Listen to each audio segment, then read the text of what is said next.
I'm gonna do a quick tutorial on this Italy shot. Shot back in 2019. Kind of go over some of the settings, how I processed it into the final print. As you see, this is straight out of camera. Brought it into Camera Raw just to see what the settings were. If we look at the upper right here, we'll get right to it. ISO 250.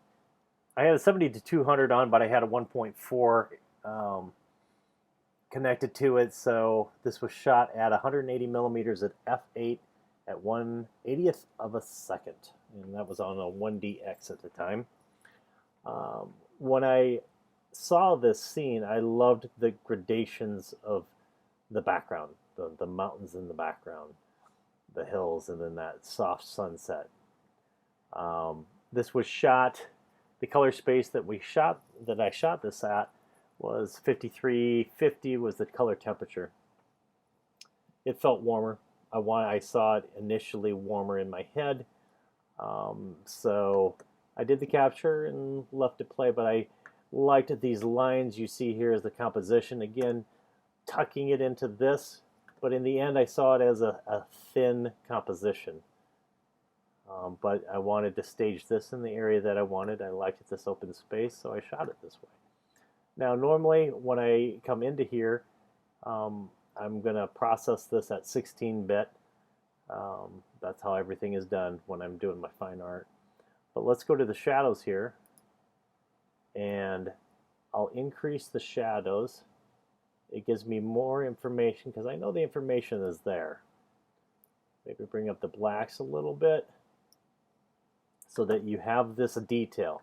When you start working up a print, you want to make sure this detail is here. You don't want to be down there because that's just going to be nothing. So I'm going to bring that up just a little bit, and then I'll bring it back, add a little complexity once I get it into Photoshop.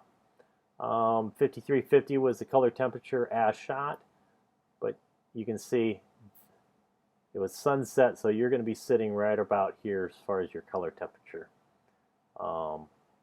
I just have mine defaulted, I think, on cloudy day.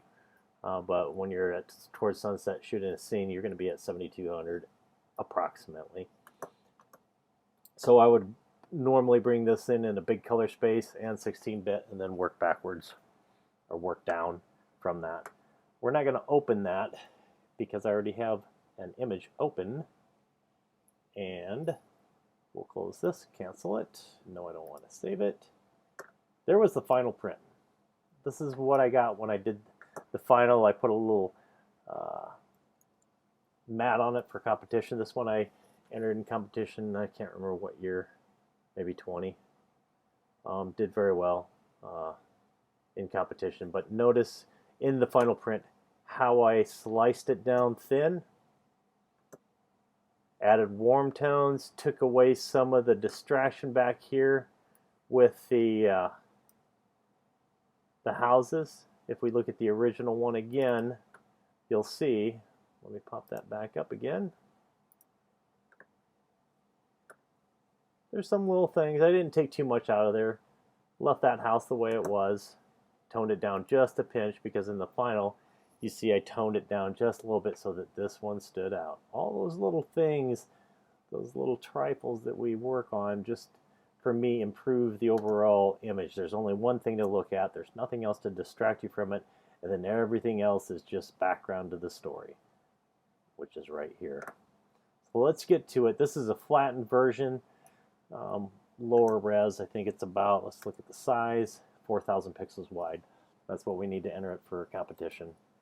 But I put a little stroke, a little back matting onto it just to give it a little space to breathe. On scenics like this, I don't like to do a lot of matting around it. The image, to me, is the image. That's what it needs to be. All this other stuff is just a little bit of trim. So let's go back and get into the working file. This is the multi-layered file that I worked from. So anytime I'm coming in to Photoshop, I'll start with my layers. I always duplicate my background layer so that I always have something to fall back onto as an original base. So I've done that, did a little bit to it, brought down the highlights.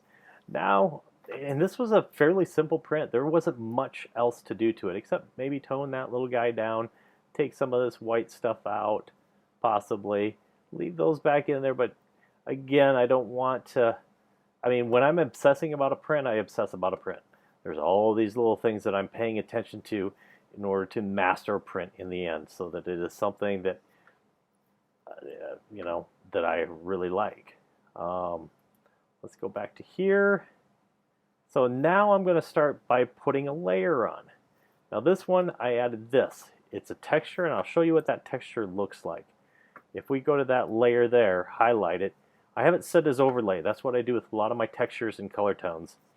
Let's go back to normal, and you'll see exactly what that print, that was at 22. That's what I have it layered at for opacity. But if I take that up, that's the texture that I put over it. That's the texture that I shot on in Italy of a wall. And then I loved the color tones. I loved the texture. But then I lower the opacity to 22, and then I turn it to overlay, and it just kind of gives this kind of almost paperish feel to the texture of the background. Another layer that I put on was this one. Again, it's set to overlay over here in the corner on the layers palette. If you follow my cursor here, that layer is at 34% on overlay. Let's take it off of overlay so you can see what the texture looked like. And then I'm going to turn that opacity up 100%.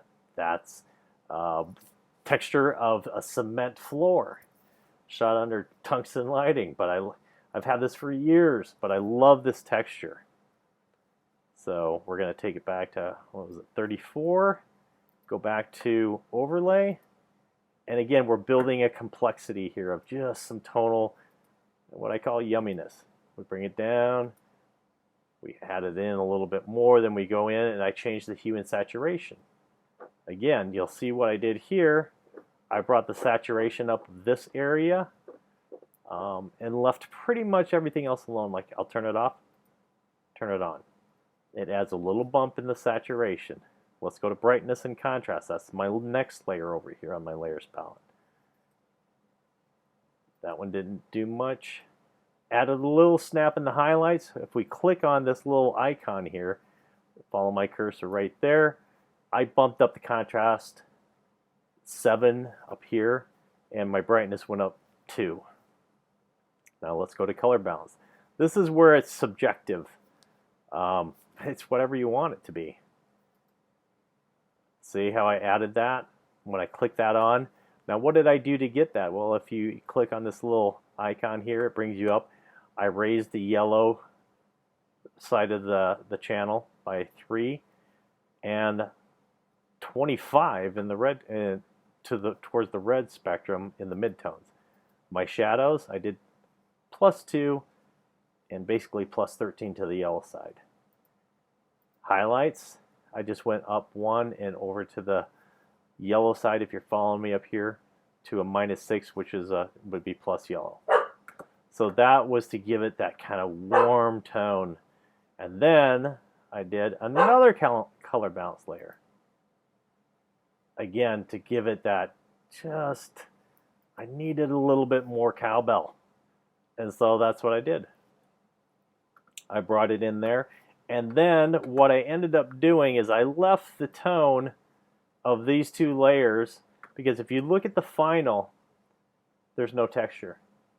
And I like the color tone here. The texture to me was like, yeah, it's a little too much cowbell. And if you look at the 2 side by side, you can see I toned down that house because this was really hot.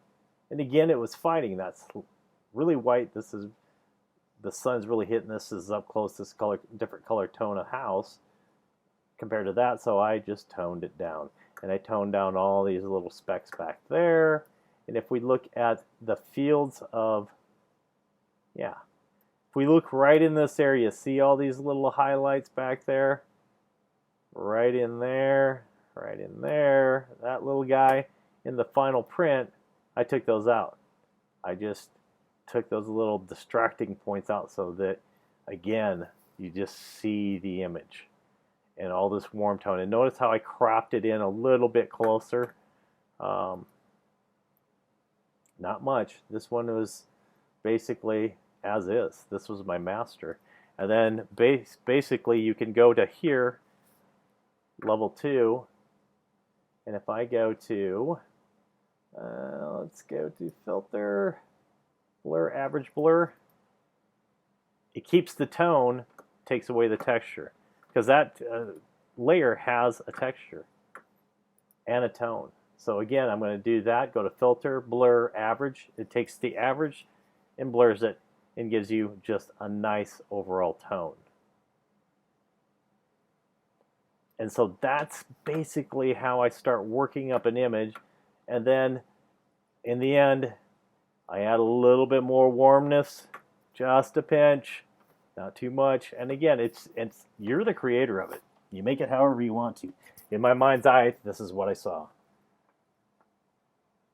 So I ran with it. And the outer matting for competition, sometimes they say it's too thin. I want the image to stand out. I just want this just to be like a little tiny frame. But on this image, this is what I was going for. And it did well, quite well. So that's just kind of a synopsis, oh my dog, sorry, of how this image was brought to fruition. Not a lot done to it. It's just being able to control the environment, make sure you have your settings right so that you have all the information that you needed. What happens if that blew out? Or what if it's too dark to where all these areas just blocked up into nothing? Then you just have to be careful in your approach and make sure that when you capture it, it's where it needs to be. And when you take it into Photoshop, if you're going to go to print on it, which these go to print, I just make sure that everything is in 16-bit, because 16-bit gives you better gradation of tones. 8-bit is just basically worthless. There's nothing much there, and when you try to adjust the curve, it starts to band and clump up. So that's just a little information on this image, and I hope that helps.